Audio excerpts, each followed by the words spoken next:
Sabar. Sabar itu bagus.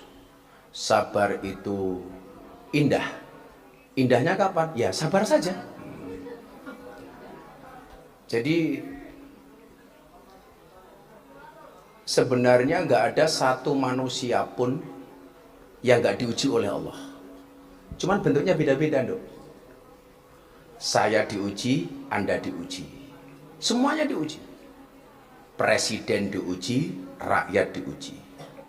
Pejabat diuji, rakyat diuji. Nggak ada satu manusia pun yang lepas dari ujian. Cuman bentuknya beda-beda. Pedagang diuji. Apa ujian pedagang itu? Rapayu. Persaingan dengan pedagang yang lain. Mbuh dodol apa wae? Ya bakul tumbar ki ya saingane karo bakul tumbar. Penjual ikan ya saingannya dengan penjual ikan. Penjual empal saingannya dengan penjual empal. Penjual empal brewok saingannya dengan empal brewok. Jadi ya lah biasanya kalau orang itu nggak bisa bersabar, itu penyakitnya apa? Hasud. Kamu tahu hasud itu apa? Iri, dengki. Hasad, hasud. Biasanya orang itu kalau kalah bersaing sesama kompetitor, yang terjadi adalah hasud. Padahal hasud ini penyakit hati. Orang kalau terkena penyakit hasud ini, mohon maaf, dia nggak akan bisa berkembang. Nggak bisa berkembang. Yang biasa hasud itu sesama profesi, loh. Dia aja. Makanya saya sering bilang, dalang itu ya musuhnya dalang. Guru itu ya musuhnya guru. Ustadz musuhnya ustadz. Mbak Elsie musuhnya yo Elsie. Nggak mungkin kok Elsie musuhi ustadz tuh, nggak mungkin. Lah hubungannya apa? Wong pasare beda. Maka kemudian memunculkan penyakit. Kiai diuji son bosok, iki ujian gitu, ujian.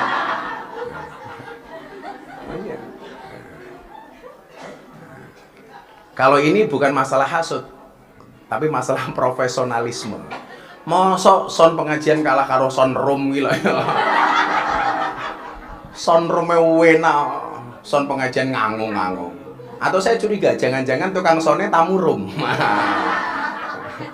Nah, bisa jadi. Jadi kalau orang tidak bisa bersabar ketika dia duka, maka munculnya adalah hasud. Iri dengan rezeki orang lain, iri dengan eksistensi orang lain, iri dengan keberhasilan orang lain, iri dengan kekayaan orang lain, iri dengan kemapanan orang lain. Kenapa bisa terjadi seperti itu? Karena orang melihatnya itu lebihnya orang lain melihat kekurangan diri sendiri. Kok kain duwe mobil aku durung, kok kain duwe omah saya belum, kok dia tamunya banyak saya sedikit, kok dia tipnya banyak saya sedikit. Ini menimbulkan kalau dia tidak bisa bersyukur atas suka dan dukanya, kalau dia tidak bisa bersyukur atas sukanya dan tidak bersabar atas dukanya, maka munculnya adalah hasud. Kalau saya enggak, Dok, tak kasih resepnya ya. Kayak sing mburu cangkeme kemruwok kayak ngopo tak iki. Oh, lagi mapake bokong. Jadi ya ujiane wong ki ya dhewe-dhewe ki mau, ujiane ki ya cangkem kemruwok ngono kae. Jadi gini, konsepnya begini. Kenapa Allah sampaikan dalam Al-Qur'an itu la in syakartum la azidanakum. Kalau kamu bersyukur tak tambah. Termasuk syukur itu adalah senang dengan anugerah.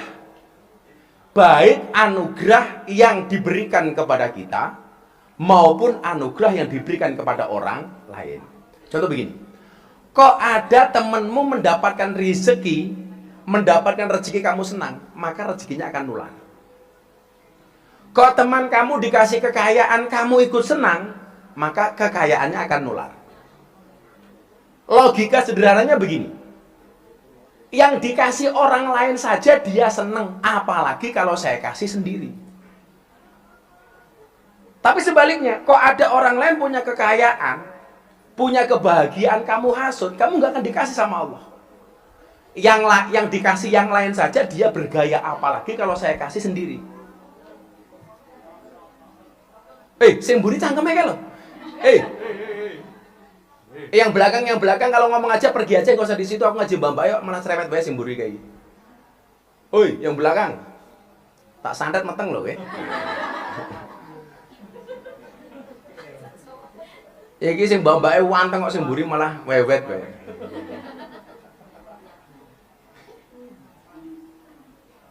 Jadi kalau kehujanan, memang ini bukan jatahmu ngaji, ini jatah mbak-mbak. Kowe pengen nonton mbak-mbak wae kok rupane. Jadi kalau orang lain senang, kamu ikut senang, maka Allah akan memberikan kesenangan sama kamu. Tapi kalau orang lain senang, kamu sedih, Allah akan memberikan kesedihan sama kamu. Jadi jangan ngiri dong, wong tertakar kok. Jatahmu piro ki wis ana, jatah saya berapa wis ana. Lah, makanya di situ kemudian berlaku undang-undang begini, yang merasa mendapat banyak nggak usah bergaya, yang merasa mendapatkan sedikit jangan susah. Yo, rodanya kan jelas, kalau nggak di atas ya di bawah. Problemnya satu saja. Kalau Anda di atas tidak hati-hati, siap Anda jatuh ke bawah. Kalau Anda di bawah tapi Anda bersyukur, siap-siap naik ke atas. Padahal untuk mempertahankan sesuatu di atas itu lebih susah daripada orang naik dari bawah ke atas. Tak kasih contoh, saya itu kan suka sepedaan. Saya itu lebih nyaman ketika jalurnya itu nanjak daripada nurun. Karena potensi jatuhnya itu justru ketika nurun. Kalau nanjak malah enggak, soalnya hati-hati. Kalau dari atas turun, itu kan buanter. Contoh lagi begini.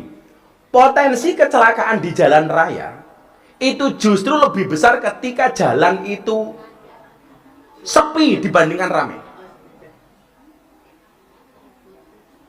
Karena kalau sepi, kayak di tol memang sepi, itu kita terjebak dengan kenyamanan. Wah, nyaman, ana sapa-sapa digas sak banter-banter bus.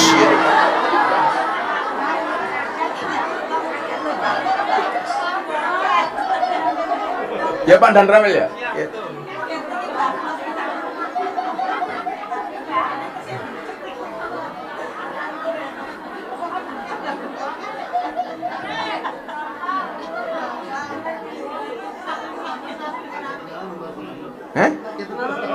Kaget tenan?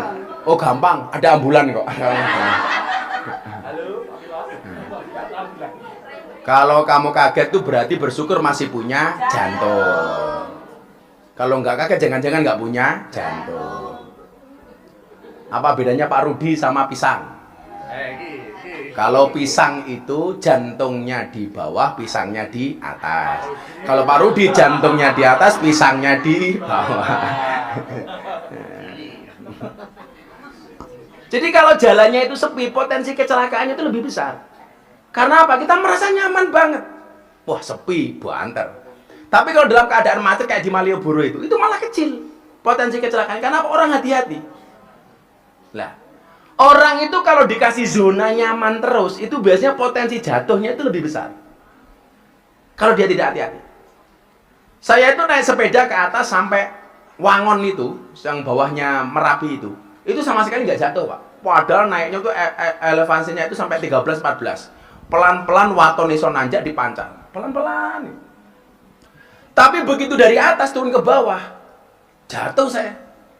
Karena terlalu nyaman. Wah, orang dipantalnya gelundung dewe gitu. Lah. Maka disitulah kemudian berlaku undang-undang alladzi khalaqal mauta wal hayata liyabluwakum ayyukum ahsanu amala. Makanya nggak bisa kita lepas dari ujian loh. Lah, cara menyikapinya adalah kembali ke masalah awal tadi. Kalau dikasih suka ya bersyukur, dikasih duka bersabar. Syukurmu itu begini, ya Allah, saya senang Engkau memberikan rezeki kepada saya, tapi jangan sampai dengan pemberian ini ya Allah, aku jauh dari kamu. Sama halnya ketika Anda diuji, nggak punya apa-apa, ya Allah, jadikanlah hambamu bersabar, sehingga dengan ujian ketidakenaan darimu, itu menjadikan saya tetap kembali ke jalanmu. Maka hakikat taubat itu adalah ar-ruju'. At-taubat itu maknanya rujuk. Rujuk itu artinya apa? Kembali. Lah, Kembali. Mungkin selama ini jalan kita gelap, karena terlalu gelap, kita nabrak-nabrak. Oh jadi peteng toh. Kalau orang dalam keadaan gelap itu mesti nabrak loh. Makanya kenapa Nabi itu kemudian akhrajan nas minadz-dzulumati ilan nur, yang mengeluarkan dari manusia dari kegelapan kepada cahaya. Nah, kita itu ngaji seperti ini dalam rangka menerangi kegelapan yang berhari-hari kita lakukan. Golek lampu. Karena kalau orang itu berada di dalam kegelapan terus, yang terjadi apa? Nabrak-nabrak. Makanya supaya tidak terlalu nabrak, kita butuh lampu. Minadz-dzulumati ilan nur. Orang kalau dalam keadaan gelap itu biasanya nyari terang. Yang paling celaka itu orang sekarang malah nggak seneng terang, senengannya malah gelapan. Makanya kalau di room biasanya lampunya diurutkan pada pateni.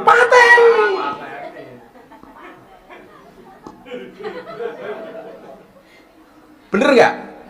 Kalau di room lampunya terang apa gelap? Wis padang kok malah mau pateni. Ayo. Pertanyaannya kemudian, ngirit matamu ngirit dulu. Bukan ngirit supaya ra konangan.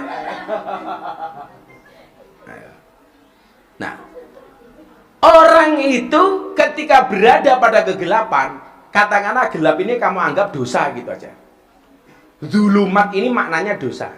Makanya ketika ilan nur itu maknanya tobat. Tobat itu artinya ar-rujuk. Rujuk itu artinya kembali. Maka kalimat syahadat asyhadu alla ilaha illallah wa asyhadu anna muhammadar rasulullah. Saya bersaksi tidak ada Tuhan kecuali Allah, itu artinya apa? Ya karena saya merasa bahwa hidup saya ini selamanya diawasi oleh Allah. Makanya begitu kita terlalu jauh dari Allah, harus kembali ke syahadat. Kembali ke syahadat. Rujuk balik. Ya Allah, mbok kula ampun peteng terus toh.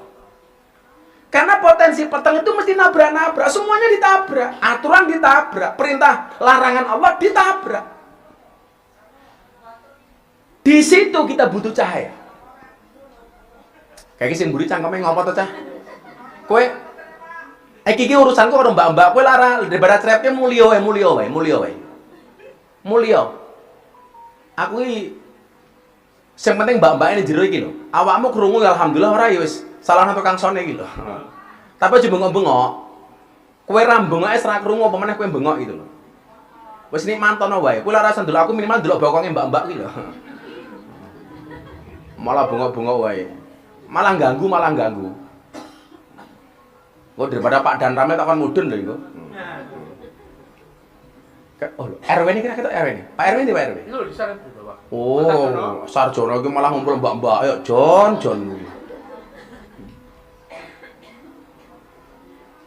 Tadi ngalali ngomong apa tuh aku mau. Sing mburi meneng cangkemmu tak sowanetnan kowe. Aku rusuhi wae. Engko ngono kuwi nganu. Ning YouTube dipotong. Gus Miftah ngamuk. Merasa pengajiannya tidak dihargai cangkemnya cangkem. Padahal saya ngaji ning SMA. Lah, mas-mas SMA iki nguyuh. Ada 3-4 orang ke kamar mandi. Framingnya di media apa? Gus Miftah pengajian ditinggalkan jamaahnya. Wah, padahal nguyuh gitu loh. Maksudnya aku ngelarang wong nguyuh gitu loh. Masa ya nguyuh mereka tak delok, kowe kebelet po? Nggih, buktine apa? Ah, masa ya ngono. Ini wis dipotong Gus Miftah ngamuk jamaah rame. Wis bosok. Pokoknya apa-apa salah. Pokoknya ya, makanya saya kemarin nulis di tweet apa? Saya sebenarnya kasihan terhadap komentar-komentar, terutama komentar buruk di postingan saya maupun di postingan orang lain. Kenapa saya kasihan sama mereka? Repot-repot mereka nulis komentar, tapi tidak pernah saya baca. Untuk itu saya minta maaf. Tapi yakinlah walaupun komentarmu tidak saya baca, pasti dibaca oleh malaikat Raqib dan Atid.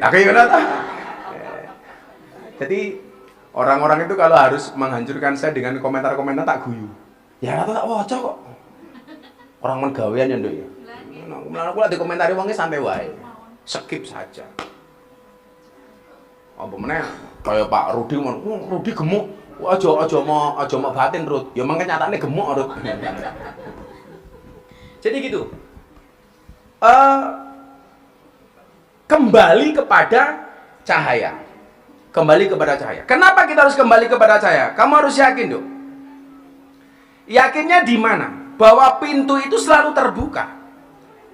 Makanya ini, dalam surat Al-Furqan tuh ada ayat bagus banget. Bismillahirrahmanirrahim. Illa man taba wa amana wa amila sholihan. Wa amila amalan sholihan. Faulaika yubadilullahu sayyi'atihim hasanat wa kanallahu ghafurur rahim. Jadi kecuali orang-orang yang bertobat. Tapi nek kula tobat mbalenene pripun? Ya kalau kamu tidak bosan dengan maksiatmu, jangan bosan dengan tobatmu. Yang menjadi masalah itu adalah nggak berhenti maksiat tapi capek tobat. Illa man taba wa amila amalan sholihan. Kecuali bagi mereka yang mau bertobat. Bengi maksiat, isuk tobat. Bengi maksiat meneh, isuk tobat meneh. Ya Allah, kula getun Gusti.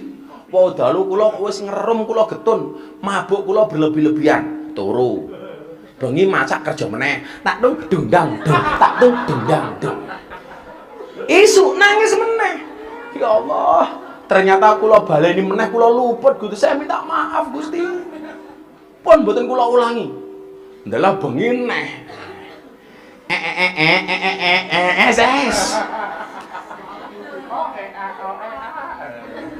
Apa saiki lagu sing kondang? Piye? But iki piye? Statue. Apa lagune Cah Wonogiri sing ketope Desa Gendo kae. Oh. Duh, gede dawa kae ngono. Dewa-dewa iki kok gede dawa. Top Cah Wonogiri sing lagu apik banget iki. Jika illa man taba wa amanah, yaitu orang-orang yang bertobat dan beriman. Makanya nyuwun sewu, agama itu hadir limangkana yarjullah. Itu artinya apa? Agama itu memberikan harapan untuk mereka yang punya harapan. Maka hakikat agama itu bukan nakut-nakutin, Dok, tapi memberikan harapan. Harapannya apa? Segelap-gelapnya kamu pasti ada jalan terang. Problemnya itu bukan masalah kamu mampu atau tidak. Semuanya mampu. Masalahnya satu, mau apa tidak. Jal, saya takon. Tolong dijawab dengan keras. Kalian mau jadi orang baik apa enggak? Mau. Mampu apa tidak? Mampu. Itu. Kalau mau pasti mau. Sak bosok-bosokmu itu begini. Kamu mau enggak jadi orang baik? Enggak, Gus. Saya udah jelek kok. Itu kamu berarti putus asa. Kamu gak boleh putus asa. Sak gede-gedene maksiatmu, luweh gede pangapurane pangeranmu. Gak ada apa-apanya. Gak ada apa-apanya. Makanya ilaman tabah, bagi siapapun yang mau bertobat, dibuka sama Allah jalannya. Dibuka. Wa amanah, dan dia tidak kehilangan rasa imannya. Makanya jangan sampai maksiatmu itu menjadikan kamu kehilangan imanmu. Cara menjaga iman bagaimana? Gampang saja. Jangan pernah tinggalkan sholat sebesar apapun dosamu. Karena begini, Dok, orang itu tidak menjadi kafir ketika dia bermaksiat, tapi menjadi kafir ketika dia meninggalkan sholat. Orang maksiat tidak menjadi kafir. Kamu zina tidak menjadi kafir. Kamu mendem tidak menjadi kafir. Kamu maling tidak menjadi kafir. Kamu judi tidak menjadi kafir. Kamu toying enggak menjadi kafir. Kamu ngintip enggak kafir. Buka Didi. Yes. Itu enggak kafir.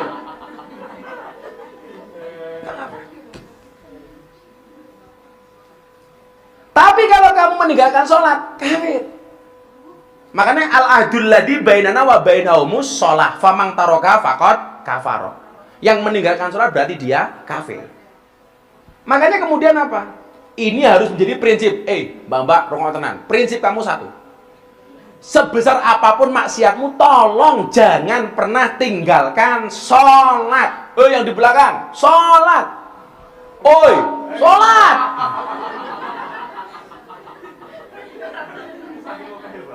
Masa aku bagi-bagi rukuh, kamu gak pernah sholat? Kan mubadir.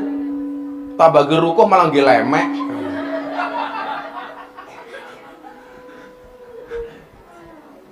Ini yang baru-baru, yang butuh mau kena berapa orang? Gue sing lawas ngacung terus. Tak kasih sholat. Karena kamu sholat tanda kamu punya iman. Gini loh dok, saya itu agak sedih membaca penelitian. Orang Islam di Indonesia itu yang sholat hanya 38%. Gila nggak? 38% toh. Apa nggak keren ketika yang di luar sana banyak yang nggak sholat, kok anak sarkem sholat? Malaikatnya mesti bengoknya bauan dari wow. Begitu didelok sangka radar, kayak sapa sing sholat? Warga sarkem. Wow. Wancine Mbak Sarkem sholat, Sarjono micek. Sarjono kalah karo wargane Jon. Ya dek ya. Ilaman taba, tobat toh. Walaupun malamnya masih bermaksiat. Loh, saya kan aku nggak bisa melarang kamu untuk bermaksiat. Hak saya apa? Kecuali aku ngopeni kamu udah keluar semuanya tak bayari kabeh. Rasa kerja ben bulan tak kayak bulanan. Kamu nggak usah tak kasih bulanan tiap bulan, pasti bulanan. Kecuali sing tua-tua.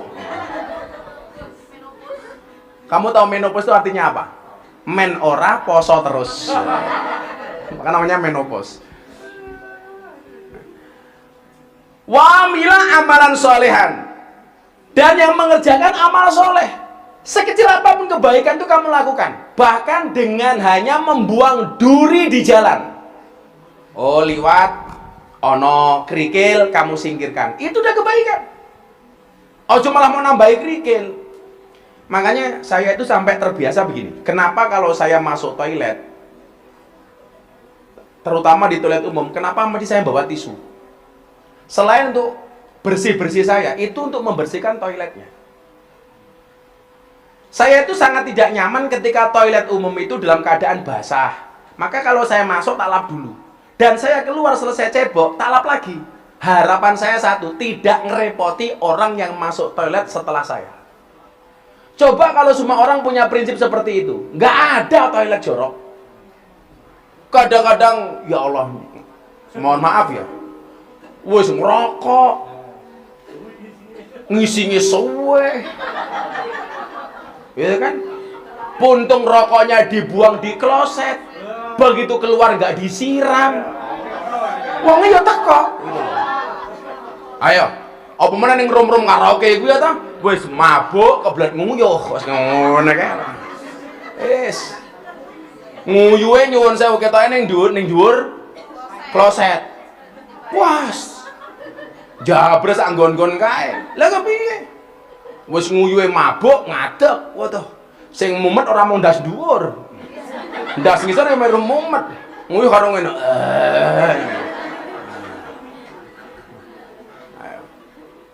Mbak ya ngono. Nguyuh lungguh nduk. Wedok nguyuh ngadeg, rata tak kandhani. Saya itu, Dek ya, kalau saya masuk toilet kok kotor gitu, tak lap. Saya tuh sering kayak ya Allah gitu, tak lap. Makanya kenapa saya sering bawa masker supaya nutupi itu bau, tak lap. Kemudian setelah selesai, saya mau pergi, tak lap lagi. Harapan saya yang masuk berikutnya dia tidak repot. Kalau semua orang seperti itu termasuk wa amila amalan solihah. Itu peristiwa perkara kecil tapi sangat-sangat soleh. Coba kau bayangin. Jangan bangga meninggalkan kotoran gitu loh. Terus kadang-kadang geweder disiram. Wah, ambune. Saya tuh paling benci toilet bau rokok. Lah wong rokok aku ki batin. Wong rokok iki lak padha karo wong mangan, padha karo wong ngombe. Kok dadak karo ngising iki lho. Kuwi lak padha karo mangan campur ngising gitu loh. Nikmatnya itu di mana itu loh.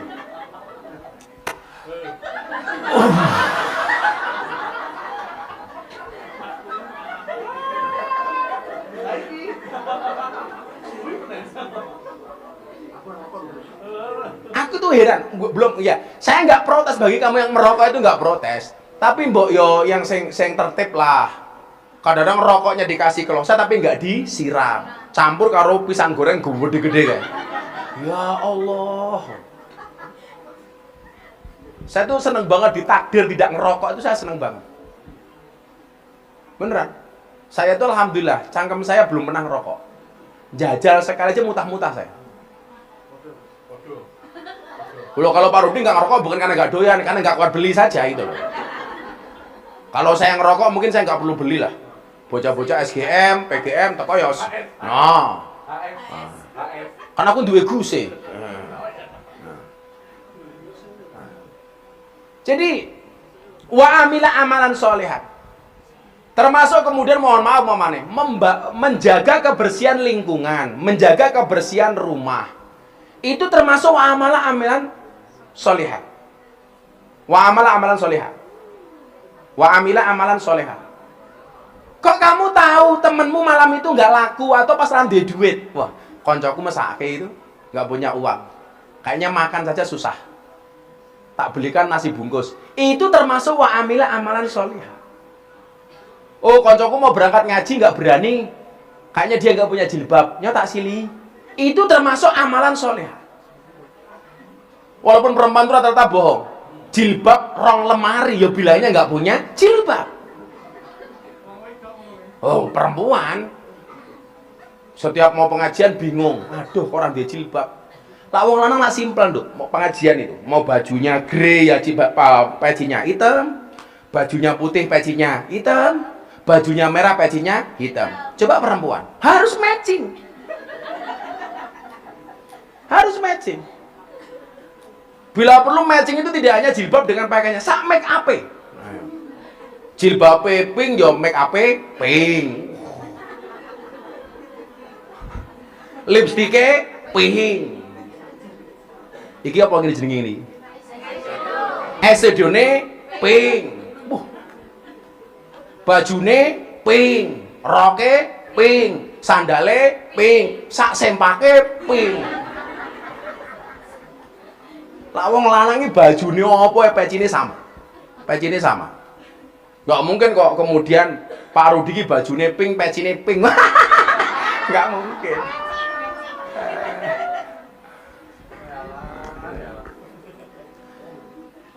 Kecuali bagi orang-orang yang bertobat dan beriman dan mengerjakan amal soleh.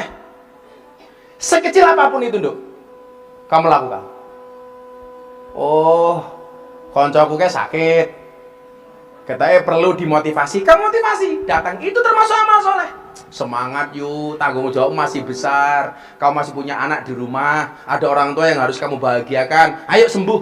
Aja mau dendeni, loromu apa? Aku 3 hari panas sih. Wah, katanya meh mati.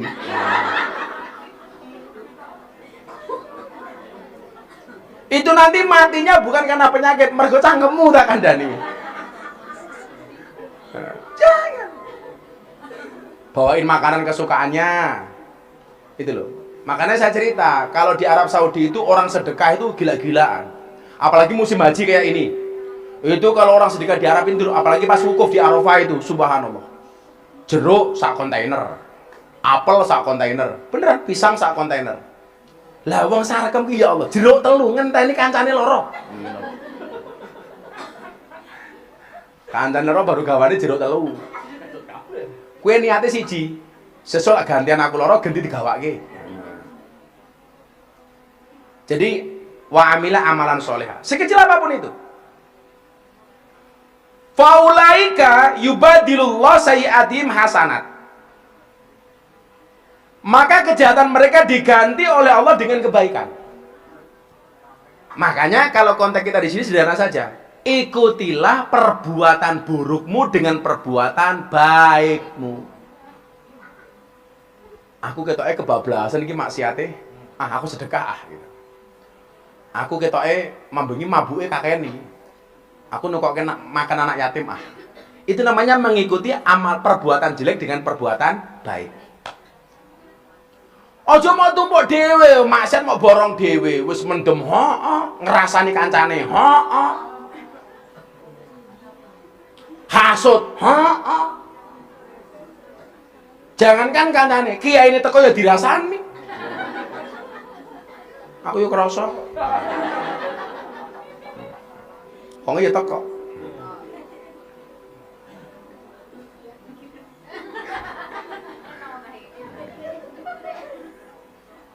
Jadi, ini tenan Duk. Saya nggak pernah mengajarkan sesuatu yang susah-susah. Saya gampang-gampangnya mau lakoni itu. Saya suwe nggak ada komunikasi dengan orang tua, terputus karena apapun. Ayo malam ini kamu sambung komunikasi lagi dengan orang tuamu. Tapi nanti kalau orang tua saya tahu, saya mesti nggak boleh kerja di sini, Gus. Ya kan, kamu nggak harus ngomong pekerjaan kamu di sini. Loh, ngapusi tetap dosa, Nduk. Aku ora kok ngajari ngapusi rupamu iki lho. Kok malah ngapusi rapopo. Wis saiki takoni. Nduk, kowe nang ndi, Nduk? Kula teng apa? Prawira apa kampungnya? Bukan. Sosrawijayan. Nang ndi kuwi, Nduk? Sosrawijayan itu Pakistan. Apa kuwi? Pasar Kidul Stasiun. Stasiun. Kowe ning kono kerja? Alhamdulillah kula kerja, Bu. Kerjamu apa? Mane LC. LC itu pekerjaan apa? Bu, LC itu pekerjaan yang luar biasa. Pekerjaannya adalah menyenangkan orang lain. Wah. Mesti mbokmu bersyukur, alhamdulillah.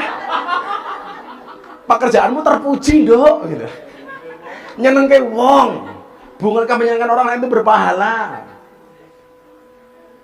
Maksud saya begini. Ya. Komunikasi jangan sampai terputus lah. Mbok apapun pekerjaanmu, ridho orang tua itu penting. Walaupun dengan jalan kamu ngapusi itu. Yang jadi masalah adalah wis maksiat malah belas ora tau komunikasi dengan orang tua. Itu kan masalah, Nduk. Walaupun kamu ngapus-ngapusi dikit, kowe ning kono kerja apa? Kula SPG, Bu. Wah. SPG. Kok SPG anggur matang? Ya ora kudu ngomong SPG lapen. Kowe malah ngomong SPG oplosan. Kula SPG. Kowe ning kono kerja apa? Teng counter HP.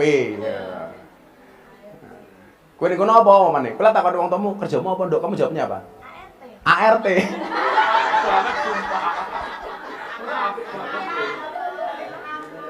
Nih ya bener ART. Asisten rumah tangga orang lain. Iya.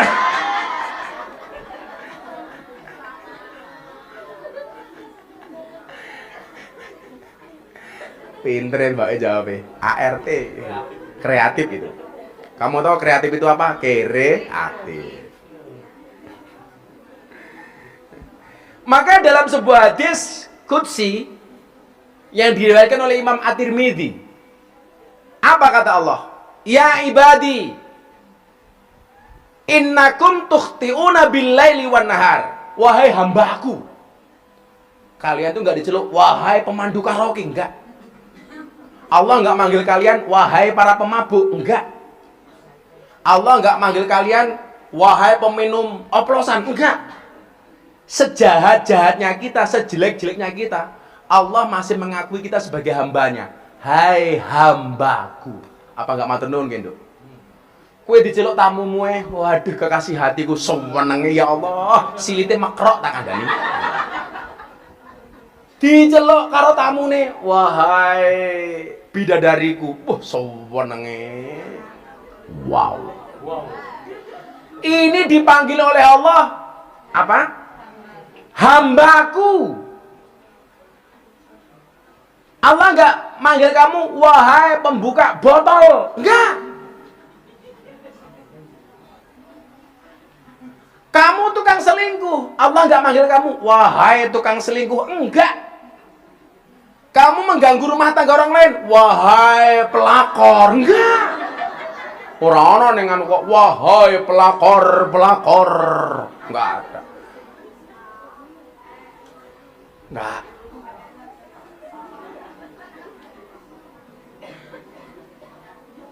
Enggak pernah Allah manggil wong lanang-lanang wahai engkau para open BO. Enggak ada.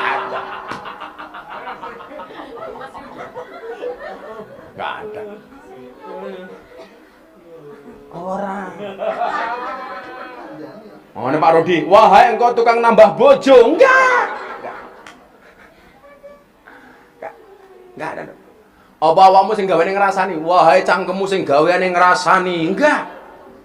Sebanyak apapun dosa kita, Allah memanggil dengan kalimat ya ibadi, hei hambaku.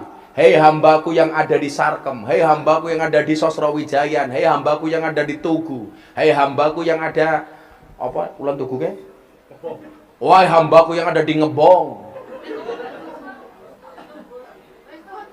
Langsung sang Ngebong, pun tutup Gusti. Nah.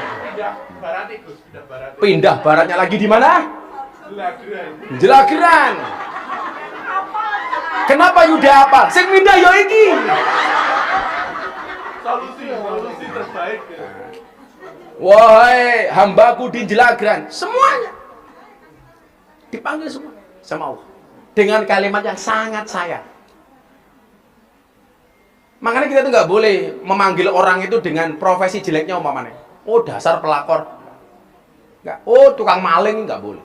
Apalagi kalau sifatnya praduga, nggak boleh. Oh dasar, Mbak PSK, nggak boleh, nggak boleh. Wahai, kamu tukang zina ya, nggak boleh. Dalam Al-Quran itu, dalam agama itu tuduhan berzina itu harus ketika dia menuduh itu matanya harus melihat, dan harus dengan 2 saksi, 4 saksi, bukan 2, 4. Jadi umpama ngene nduk, awakmu ning kamar mbak-mbake karo Fadil, saya nggak bisa nuduh kamu. Oh, kayak mesti Fadil zina, nggak boleh. Itu namanya suudon, Pak. Dan suudon itu gede banget dosanya. Makanya kok ada suami menuduh istrinya zina, itu kudu dicerai. Itu namanya li'an, menuduh istrinya berzina. Padahal harus disaksikan masuknya kemaluan laki-laki kepada kemaluan, matanya melihat sendiri. Wih, pilak delok weh. Ayo. Pembuktiannya susah. Ayo, ngomong nuduh bojomu berzina. Hakim takon, ada gak buktinya? Tolong disepil. Ayo, modar kowe ya kowe.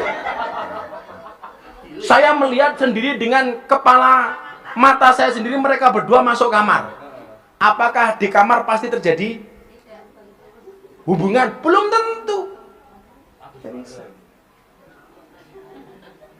Malah mbaknya malah mboten kok Gus, namung mandi kucing cangkeme iki lho.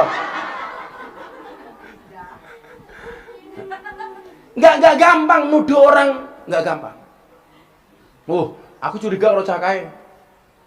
Bendino mlebu hotel. Lah Pak Rudi kejadian ning hotel kok. Masa enggak boleh masuk hotel? Itu saya curiga dengan dia pekerjaannya keluar masuk hotel. Selalu saja kita begitu hati-hatinya, maksud saya apa? Begitu hati-hatinya agama itu tidak melabeli orang bermaksiat dengan cara seperti itu. Makanya sebagai muslim itu harus mengedepankan husnudon, gak boleh suudon. Kok ada orang masuk karaoke, kita harus berhusnudon. Oh, dia masuk karaoke mungkin pengen memberikan jalan terang kepada mbak-mbak yang ada di sana. Kok orang bajunya penuh dengan alkohol, oh mungkin dia menyeramai orang-orang yang sedang mabuk sehingga badannya penuh dengan alkohol. Selalu seperti itu. Nggak boleh kita suudon, apalagi nuduh.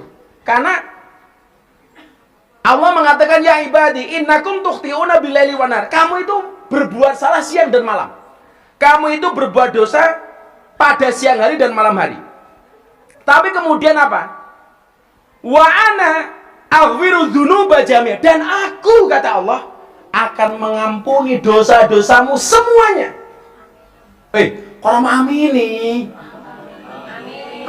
Telat.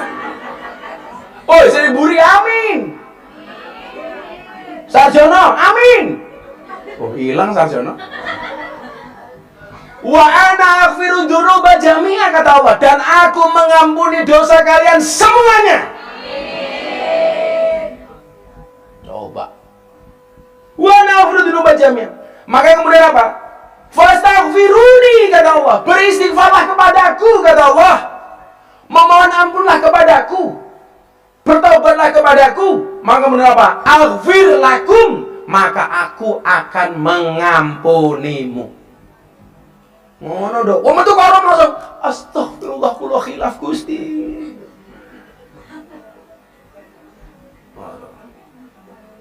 Bengi khilaf meneh. Buka titik. Jos. Astagfirullah khilaf meneh. Tapi ingat, bukan dalam rangka mempermainkan agama. Tapi berangkat dari dalam hati. Njen Gusti kula salah meleh niki ya Allah. Itu lebih bagus daripada kamu bermaksiat, daripada kamu berbuat dosa sama sekali tidak beristighfar. Wa naghfiru dzunuba jami'a fastaghfiruni. Kamu beristighfarlah kepadaku, kamu mohon ampunlah kepadaku. Allah.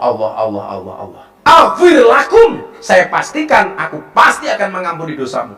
Kurang api apa doa Allah sama kita? Kita aja yang sering lupa sama Allah. Allah itu gak pernah melupakan kita.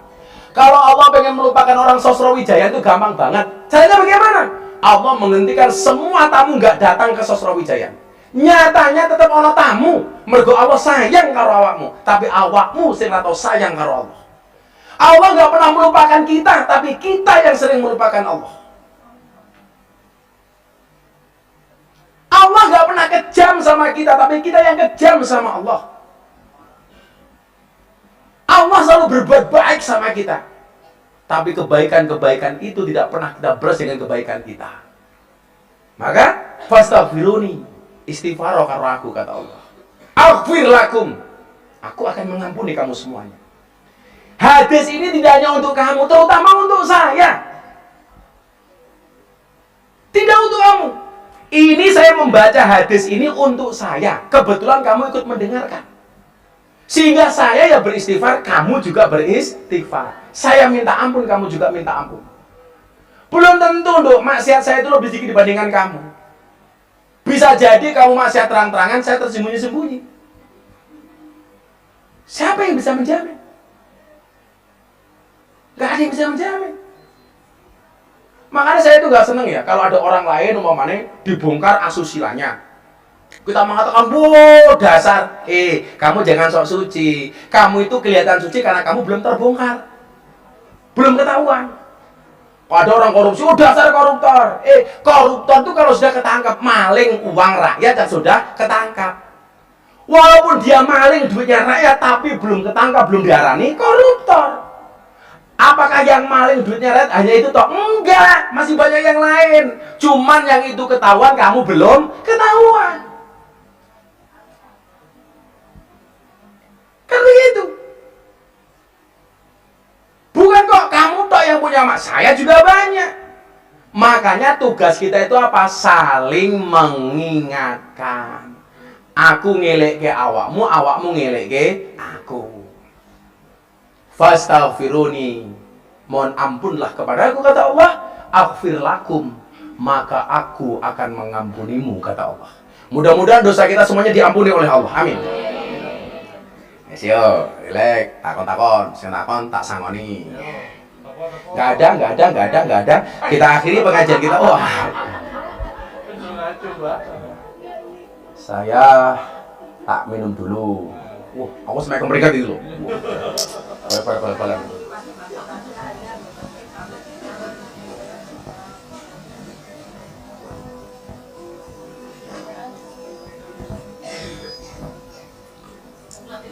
Halo. Mana tadi? Mbaknya. Oh, ini Super Ninja. Assalamualaikum. Duduk aja ya. Ya. Assalamualaikum warahmatullahi wabarakatuh. Waalaikumsalam. Perkenalkan saya Aileen. Siapa? Aileen. Aileen. Ya. Pasti nama palsu. Nama asing. Oh, nama asli? Waduh, micit. Elin. Mohon maaf, di sini saya masih meraba, masih bimbang. Jadi saya mau panggil Bapak atau Gus, saya masih bingung.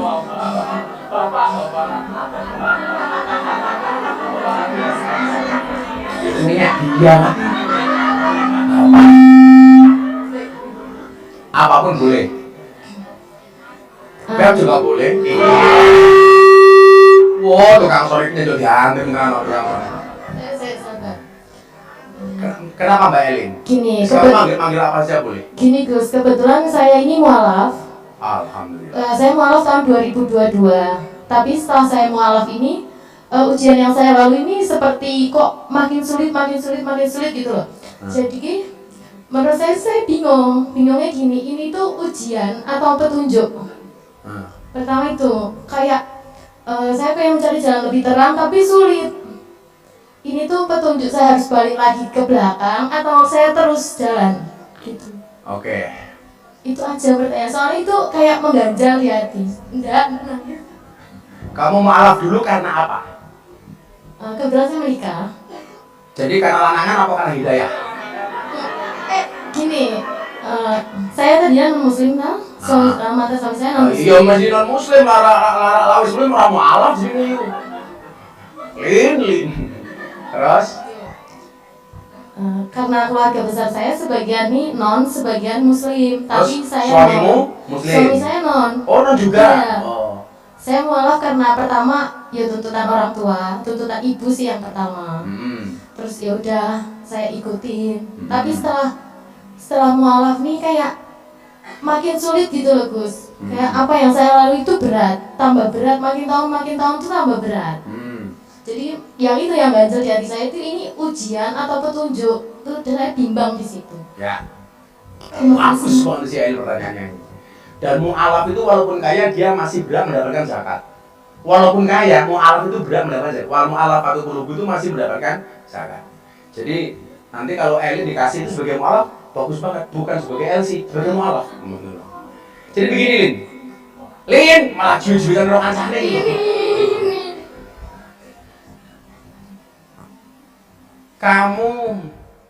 Saya sering bilang apa?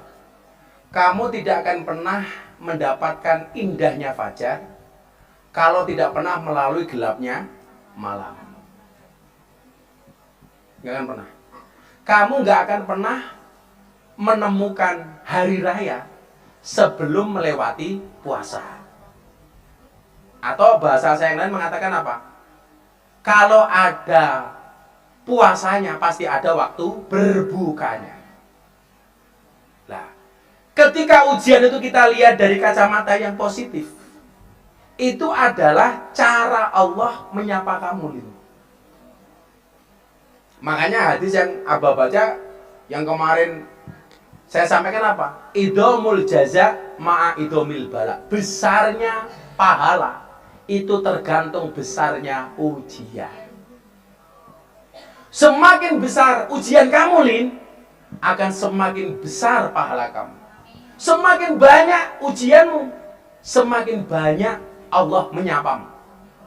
Kalau orang itu gak pernah diuji oleh Allah, jangan-jangan dia malah dilupakan oleh Allah. Mau nurutnya juga seneng terus.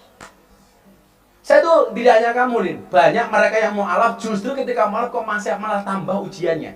Itu adalah cara Allah menghabiskan semua dosa-dosamu. Dan yakinlah setelah bersih, maka Allah akan memberikan kebahagiaan kepada kamu, kepada Ailin dan kawan-kawan. Kamu harus memandang dari kacamata positif, jangan negatifnya. Terima kasih Tuhan, saya masih Engkau uji.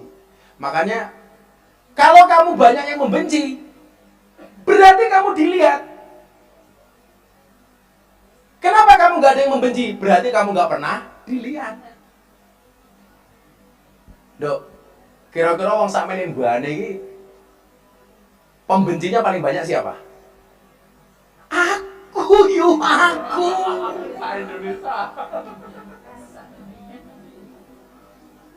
Wong Prancis yang ngerti masalahku, Lin. Coba lagi nyaman-nyamannya macam-macam dihantam. Kalau kemudian saya berpikiran negatif, Gusti Allah karepe apa to? Oh, saya nggak perlu seperti itu. Terima kasih Tuhan, Engkau sayang sama saya. Ayo. Jadi kalau kamu tanya sama saya apakah itu cobaan atau itu jalan petunjuk, itu adalah jalan petunjuk Allah untuk membersihkan semua dosa dan kesalahan kamu, yang pada akhirnya insya Allah derajatmu akan diangkat oleh Allah Subhanahu Wa Taala. Kowe ngerti bola bekel kan? Bola bekel itu semakin dihantam keras ke bawah, maka naiknya akan semakin tinggi. Dia lembut. Tapi kalau nggak pernah dibanting, yura bakal munggah. Maka saya doakan mudah-mudahan setelah ini Anda dibanting semuanya. Punya bantingan masing-masing dalam rangka diangkat derajatnya oleh Allah Subhanahu Wa Taala. Begitu Elin? Karena kamu mau alaf, tak kasih 1 juta.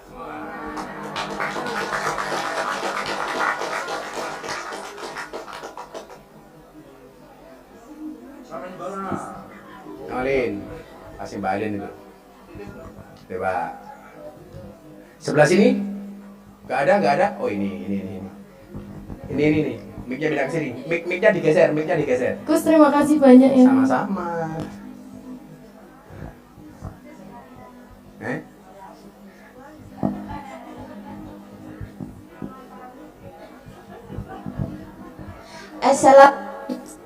Assalamualaikum warahmatullahi wabarakatuh.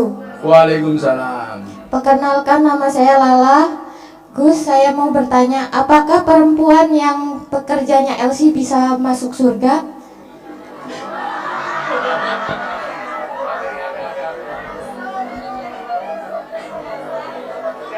Terus? Udah, Gus. Gitu aja. Sekarang itu yang di framing di media sosial, di IG, di TikTok, yang selalu detek ke saya itu gara-gara saya dulu membandingkan politisi busuk dengan londe. Yang saya bilang hidup londe, kan aneh banget itu. Saya dihajar terus, hidup londe. Padahal mohon maaf, saya mau tanya, selama saya ngaji di Sosrawijaya, selama saya ngaji di Sarkem, pernah nggak saya memanggil yang hadir dengan kalimat itu? Tolong dijawab, pernah nggak saya memanggil dengan kalimat itu?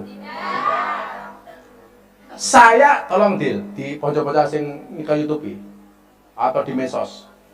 Saya dulu mengucapkan kalimat itu dalam rangka membandingkan politisi busuk yang menyuap rakyat supaya terpilih.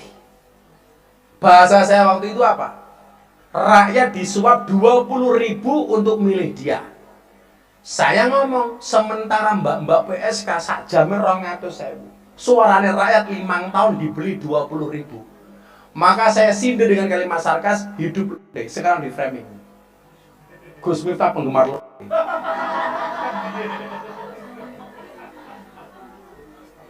Padahal saya nggak pernah memanggil siapapun yang ngaji dengan saya, termasuk mereka yang dianggap jelek dengan kalimat itu.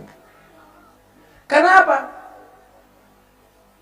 Surga itu, Allah ciptakan surga dan neraka itu sama. Maksudnya apa? Allah ciptakan surga untuk para pendosa. Para pendosa yang mau bertaubat. Sementara Allah ciptakan neraka untuk pendosa yang tidak mau bertaubat. Jadi apapun profesinya, termasuk LC, itu berpotensi masuk surga, termasuk Lala. Saya doakan Lala masuk surga pertama kali, berangkat setelah pengajian ini.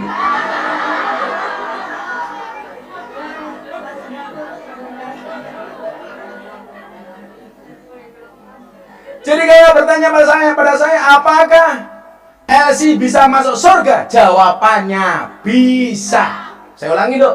Allah menciptakan surga dan neraka sama-sama untuk para pendosa. Allah ciptakan surga untuk pendosa yang mau bertaubat, sementara Allah ciptakan neraka untuk pendosa yang tidak mau bertaubat. Siapapun itu, mau LC, mau tukang ngaji, mau petani, mau pegawai negeri, semuanya berpotensi masuk surga, termasuk lala. Amin lah, malah mendilik ya aku. Jangan kecil hati lah. Potensi surga kita sama. Nggak ada yang nggak berhak masuk surga, kecuali bagi yang nggak mau. Ada nggak yang tidak mau masuk surga? Ada. Siapa yang tidak mau bertobat? Taubat didik lah. Neng Elsi yo, neng Rome kadang-kadang nyanyi sama tuh anu Islami didik. Neng Rom, kok ndelok pas malam Jumat, Umi, siapa nggak tuh jadi kayak ngerombokmu dah. Tapi ya aku tuh kemudian jadi Elsi Syariah, gua malah menistakan agama. Gua begitu tamunya ngasih tip langsung Alhamdulillah, takbir aja. Maka jangan memperolok agama. Itu aja, jangan memperolok agama. Ya. Jadi kalau tanya apakah potensi masuk surga, sangat berpotensi. Tak dongake ku kabeh umatnya Kanjeng Nabi mlebu surga. Termasuk awake dhewe. Amin. Nyerah tak kayak 400 lah. Lala, tralala trilili. Sebelah sana. Benar dong, belakang dulu. Itu belakang. Belakang yang hitam itu. Mic-nya digeser. Sama-sama. Untung terima kasih ya Gus. Terima kasih ya Omor.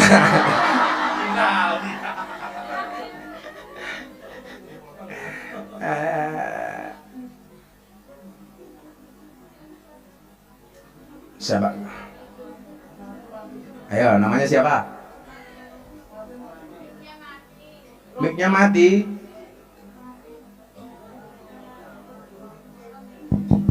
Assalamualaikum warahmatullahi wabarakatuh. Waalaikumsalam. Perkenalkan, nama saya Vita Priska. Siapa? Vita Priska. Vita Triska. Prista. Saya mau bertanya, Gus. Saya mau menjawab Prista. Antara takdir dan doa lebih kuat mana? Lalu kalau yang ditakdirkan kepada kita tidak sesuai dengan doa kita, kita bersyukurnya bagaimana? Oke. Terima kasih. Sama-sama. Besok lah pertanyaannya Lala tadi, jawabannya besok ada film anyar judulnya Mantan Elsi Masuk Surga. Top banget nih filmnya gitu.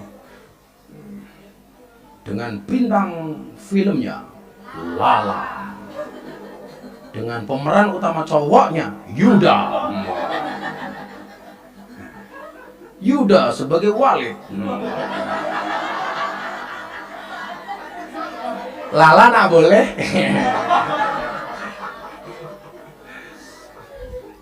Mbak Vita Pristika. Priska. Vita Vita Priska.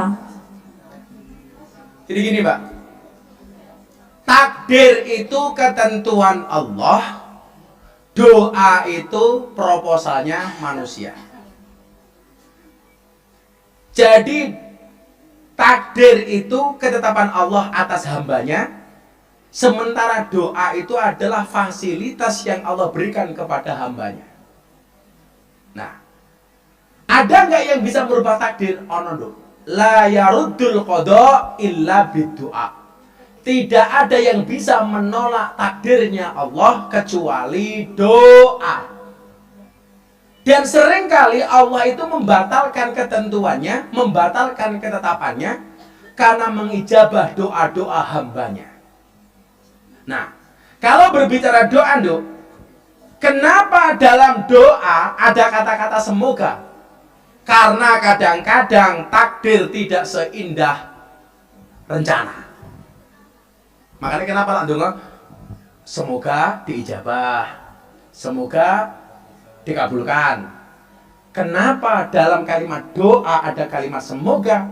Karena kadang-kadang takdir itu tidak seindah rencana. Kamu berdoa diterima oleh Allah, bersyukur. Kamu berdoa gak dikabulkan oleh Allah, bersyukur. Kenapa kok gak dikabulkan Allah, bersyukur?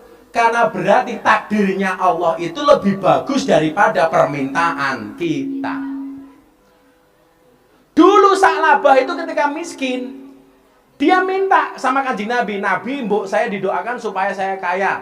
Nabi jawab, jangan-jangan kemiskinan kamu itu terbaik bagi kamu, wahai Sa'labah. Enggak Nabi, kalau saya kaya pasti lebih baik. Dan ternyata benar, ketika dia kaya justru dia tidak baik.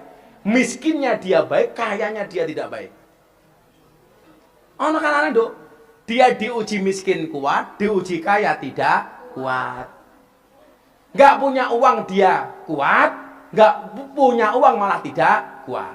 Jadi kalau kamu tanya takdir sama doa, takdir itu ketetapan Allah, doa itu proposal manusia. Dan Allah sering membatalkan takdirnya hanya gara-gara mengikuti doa-doa hambanya. Saya ulangi, kenapa dalam doa ada kalimat semoga? Karena kadang-kadang takdir itu tidak seindah rencana. Rencanamu metu sangka sarkem umur 30 tahun. Delala umur 30 tahun belum punya apa-apa. Akhirnya mundur sampai umur 50 tahun. Ya, kamu ya harus sadar diri. Kalau toh kamu mau jadi LC sampai umur 50 tahun, kalau toh kamu mau, tamunya yang tidak mau. Begitu ini kowe meneh. Lu lagi. Makanya sekarang pintar. Di sini sudah nggak laku, pindah tempat lain. Makanya di tempat lain dia menjadi barang baru stok lama. Begitu Pak Dodi teko, lho kowe meneh. Gitu Mbak Priska ya. Makasih Mbak Priska. Terima kasih Gus. Sama-sama. Yang dikasih Pak Rudi 400 sebagai mas kawin. Kan satu lagi. Mana? Oh, ini yang depan.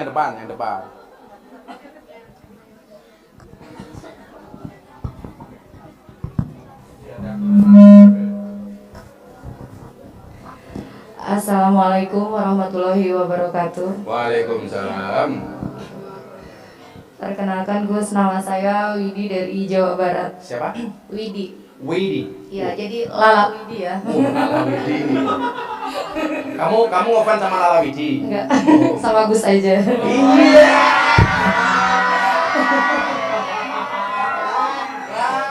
Widi, kapan kita kemana? Kemana kita kapan? Oke, rasa nyawa-nyawa. Sorry ya, Widi sama kamu beda pemikiran. Kamu mikir Widi mikir aku.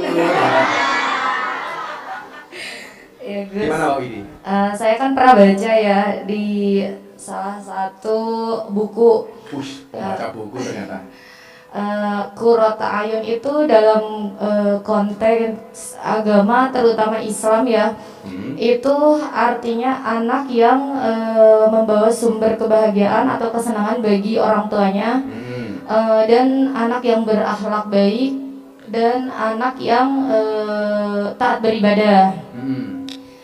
Saya yakin dari sebagian teman-teman di sini itu hasil dari kerja di sini itu untuk membahagiakan orang tuanya, untuk menyenangkan orang tuanya. Apakah kita itu termasuk Qurrata Ayun meskipun kita yang Mbak tadi bilang itu kita ngapusi ke orang tua dengan padahal kerjanya kita seperti ini tapi tujuannya untuk membahagiakan orang tua gitu. Sedangkan kan dalam agama Islam itu ya itu tadi kata Gus juga ya kita memang salah tapi ada terangnya gitu. Ya begitu Gus. Tak jawab Qurrata Ayun kok aku diantemi kiai-kiai. Tak jawab ora aku diantemi LC.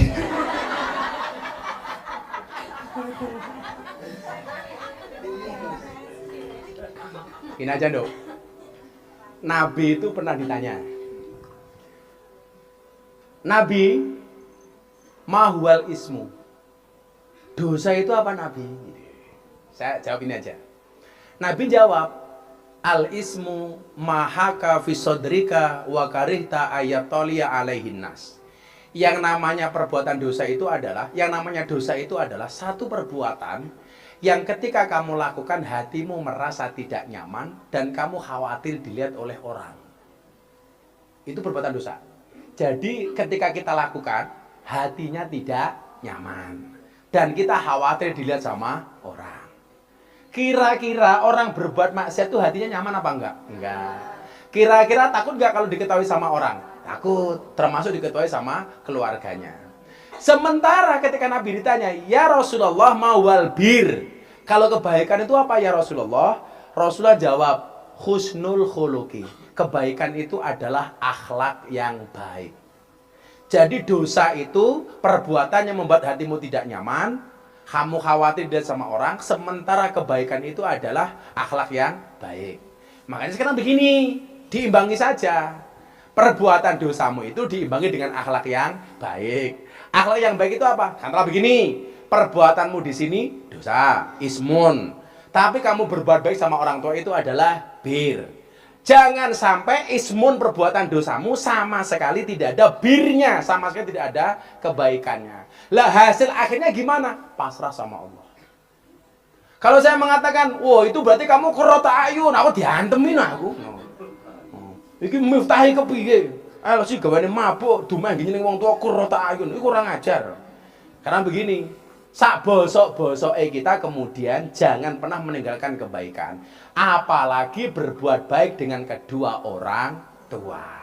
Soal hasil akhirnya bagaimana? Allah. Toh saya meyakini kamu tidak akan pernah kerja di sini selama-lamanya. Apalagi pengen mewariskan kepada anak cucunya. Kemana kamu bisa mati? Nah, dulu ibumu ini LC teladan di Sarkem, nak. Ibu berwasiat ya, nak. Kalau besok ibu mati, tolong lanjutkan perjuangan ibu ya, nak.